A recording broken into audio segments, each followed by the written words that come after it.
নমস্কার। আজকে সাংবাদিক সম্মেলন আমাদের মুখ্যমন্ত্রীর কিংবা শিক্ষামন্ত্রীর পূর্ববর্তী বক্তব্য নিয়ে। আপনারা অবগত আছেন, আজকে থেকে 4 দিন আগে আমরা সাংবাদিক সম্মেলন করে এনএসইউ ত্রিপুরা পক্ষ থেকে মুখ্যমন্ত্রীকে প্রশ্ন করেছিলাম যে উনি কিসের ভিত্তিতে মাধ্যমিক পাস করা ছাত্রীদের স্কুটি দেবেন, এবং দ্বিতীয়ত 2023 যে উনি প্রতিশ্রুতি দিয়েছিলেন কলেজ ছাত্রছাত্রীদের স্কুটি দেবেন সেই বিষয়টি। আমরা দেখতে পেলাম যে আমাদের প্রেস কনফারেন্স করার পর উনি তাড়াহুড়ো করে 140 জন কলেজ ছাত্রীদের মধ্যে স্কুটি বিতরণ করলেন, এবং উনি ওনার বক্তব্যে তুলে ধরলেন যে স্কুটি বিতরণের মাধ্যমে ছাত্রছাত্রীদের মধ্যে পড়াশোনার উৎসাহ বাড়বে, এবং দ্বিতীয়ত এটি রাজ্য সরকার থেকে একটা গিফট আমাদের জিনিয়াস মাইন্ডসদের। আমি ওনাকে প্রশ্ন করতে চাই, যারা আমাদের মেধাবী ছাত্রছাত্রী তাদেরকে আপনি চাকরি না দিয়ে স্কুটি দিয়ে বিভ্রান্ত করা ঠিক হচ্ছে না। আজকে আনএমপ্লয়মেন্টে আজকে ত্রিপুরা পুরো দেশে 2 নম্বর স্থানে আছে। এটি আমাদের জন্য একটি লজ্জার বিষয়। 40 লাখ জনসংখ্যার একটি রাজ্য পুরো দেশে 2য় স্থানে আছে আনএমপ্লয়মেন্টে। এর থেকে লজ্জার বিষয়ে কিছু হতে পারে না। মুখ্যমন্ত্রী এইসব বিষয় অ্যাড্রেস করতে একদম ব্যস্ত নন। উনি খালি নিজের ইমেজ বিল্ড ওভার নিয়ে ব্যস্ত। আমরা দেখলাম যেই মাত্র আমরা কিংবা অন্যান্য ছাত্র সংগঠন স্কুটির বিষয় নিয়ে আমরা কথা বলা শুরু করলাম, উনি ফটাফট করে 140টা স্কুটি বিতরণ করে দিলেন। অথচ উনি এমপ্লয়মেন্টের ক্ষেত্রে কিছু বললেনই না। দ্বিতীয়ত আমরা লক্ষ্য করলাম পুরো রাজ্যে নানা প্রান্তে, এটা আমাদের অভিযোগ ছিল গত প্রেস কনফারেন্সে, যে স্কুলে কলেজে নেশা সামগ্রী বিতরণ হচ্ছে। এর প্রতিক্রিয়ায় প্রচুর শাসক দলীয় আমার বন্ধুরা, তাদের প্রতিক্রিয়া ছিল কি যে এটা ভুল, এমন কিছু হয় না। অথচ আমরা মিডিয়াতে দেখতে পেলাম গত পরশু দিনের আগের দিন আনন্দনগর স্কুল করে একটি স্কুলে খোলা অবস্থায় একজন ছাত্র এবং একজন ছাত্রী নেশা করছিল। তো আমাদের বক্তব্য হচ্ছে, গত 30-40 বছর আমি আমার সিনিয়রদের থেকে যা শুনলাম, যেই ঐতিহ্য কিংবা যেই হেরিটেজ ত্রিপুরায় ছিল না, স্কুলের মধ্যে নেশা পাচার হওয়া, কীভাবে গত 2 বছরের মধ্যে সেটির পিকে চলে গেল। রাজ্যের শিক্ষামন্ত্রী আন্ডারে, এখন যে বর্তমান শিক্ষামন্ত্রী আছে ওনার আন্ডারে শিক্ষা ব্যবস্থা ভেঙে পড়েছে। আমরা বারংবার বলছি, স্কুলে শিক্ষক নেই, মিড ডে মিলে খাবার নেই, স্কুলের ইনফ্রাস্ট্রাকচার ভাঙ্গা। ধর্মনগরে একটা স্কুলে আমার মনে আছে 8 মাস আগে একটি ফ্যান ভেঙে ছাত্র আহত হয়েছিল, আশা করি আপনারও মনে আছে সেটা। কিন্তু মুখ্যমন্ত্রী বরাবর এইসব নিয়ে ব্যস্ত হন। উনি ওনার যে নিজের দায়িত্বটা সেটা নিয়ে উনি ডেনাই করছেন দায়িত্বটাকে। উনি জাস্ট নিজের ইমেজ মেক ওভার নিয়ে ব্যস্ত।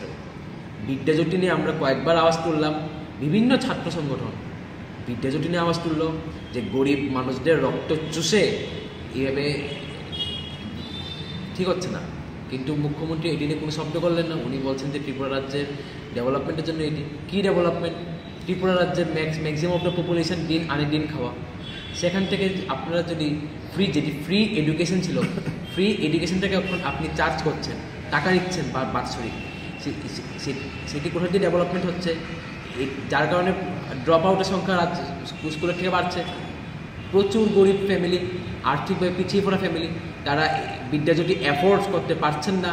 তো তারা অটোমেটিক নিজের বাচ্চাদের কিংবা ছেলেমেয়েদের তারা স্কুলের থেকে সরিয়ে নিচ্ছে, নাম কাটিয়ে ফেলছে, ড্রপ আউট করিয়ে ফেলছে।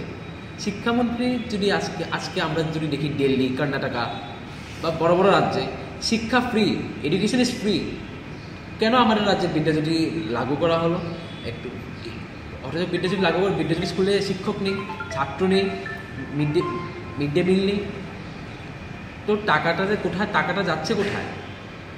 মানুষ থেকে টাকা নিয়ে গভর্নমেন্ট মানুষকে পরিষেবা দেয়। কিন্তু আমাদের রাজ্যে আমরা যে ট্যাক্স টাকা দিই, আমি আপনি সবাই আমরা যে ট্যাক্স টাকা দিই, এই ট্যাক্সের টাকাটা কোথায় ইউজ হচ্ছে? শিক্ষাক্ষেত্রে তো সব আগের দিনের ইনফ্রাস্ট্রাকচারে চলে আসছে, আগের দিনের সিস্টেমে সব চলে আসছে। বিদ্যাজ্যোতি শেখ করার জন্য কত আন্দোলন হলো রাজ্যের মধ্যে, কিন্তু মুখ্যমন্ত্রী এটি নিয়ে একটিবার ডিসকাসও করলেন না। উনি একটিবার এটি নিয়ে বসে ডিসকাসও করলেন না। উনি এটি নিয়ে একদম রিলাক্টেন্ট নয়।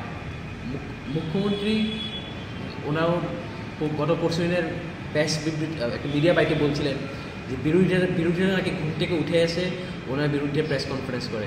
তো আমি মনে করি যদি বিরোধীরা ঘুম থেকে উঠে এসে প্রেস কনফারেন্স করে এবং তাতে মুখ্যমন্ত্রীর ঘুম ভাঙে, তো that's a good thing for the state, that's a good thing. মুখ্যমন্ত্রীর ঘুম ভাঙানোর জন্য যদি এখন আমাদের প্রতিদিন প্রেস কনফারেন্স করতে লাগে আমরা করবো, আমরা প্রত্যেক দিন প্রেস কনফারেন্স করবো দরকার বললে, কিন্তু মুখ্যমন্ত্রীর কাছে যে আমাদের দাবিগুলো ছিল সেগুলি উনি পূরণ করেননি। উনি জাস্ট ওনার ইমেজ মেক ওভার করার জন্যে উনি একটা 140 জনকে স্কুটি দিয়ে বাস উन्होंने আপনার ইমেজ মেক ওভার করে লিয়া কি যে আমি আমার প্রতিশ্রুতি পূরণ করেছি। অথচ 2023, 2024, 2025 এই 3 বছরে 140 জন মাত্র স্কুটি পেল। ওনার 2023-এর প্রতিশ্রুতি ওনারা দিয়ে দেন কিন্তু পূরণ করেন না।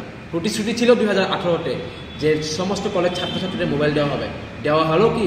মাঝখান দিয়ে শুনলাম কি একটা সামান্য একটা ফাইন্যান্সিয়াল এইড দেওয়া হবে। তো আপনারা প্রতিশ্রুতি করলেন যে মোবাইল দেবেন, এখন করার সময় আপনারা বলছেন যে ফাইন্যান্সিয়াল এইড দেবেন। তো আপনাদের কথার সঙ্গে কাজের মিল নেই, অথচ আপনি বলেন আপনি জনতার গভর্নমেন্ট, সবকা সাথ সবকা বিকাশ, সবকা সাথ সবকা বিকাশ আপনি করছেন না, কারণ আপনার কথার সঙ্গে কাজের মিল নেই। আপনি উপরে বলছেন ডান, পিছিয়ে বলছেন বাম, কথার সঙ্গে কাজের মিল নেই আপনাদের। তো যার কারণে মুখ্যমন্ত্রীকে বলছি দয়া করে রাজ্যের ছাত্রছাত্রীদের দেখে অন্তত বিদ্যাজ্যোতি শেখ করুন, প্রতিশ্রুতি দেওয়ার সময় মিথ্যা প্রতিশ্রুতি দেবেন না, এবং one of the most important thing, শিক্ষক নিয়োগের দিকে আপনারা মনোনিবেশ করুন। শিক্ষক আমাদের রাজ্যে শিক্ষক স্বল্পতা নিয়ে ভুগছে এবং শিক্ষক স্বল্পতার কারণে প্রচুর স্কুলে পঠন পাঠনের সমস্যা হচ্ছে। আমরা প্রায় দিন মিডিয়ার মধ্যে আমাদের ছাত্রছাত্রীরা বসে আন্দোলন করছে শিক্ষক স্বল্পতার জন্য। এগুলো নিয়ে আমাদের we have to be vocal about this things. আপনি শিক্ষামন্ত্রী, you have to be vocal about this things. আমি আপনার থেকে অনেক জুনিয়র, আপনি আমার বাবার থেকেও বয়সে বড়, কিন্তু you have to be vocal about this things. আপনি যদি এই ইস্যুগুলো অ্যাড্রেস না করেন তো কে এগুলো অ্যাড্রেস করবেন? আপনার কাছে power, you are the supreme authority here, you have to address this issues.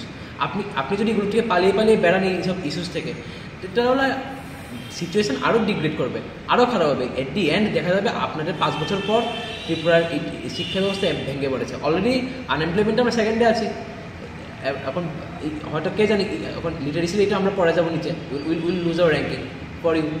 So please address this issue. It's a request from the national students union of India Tripura unit.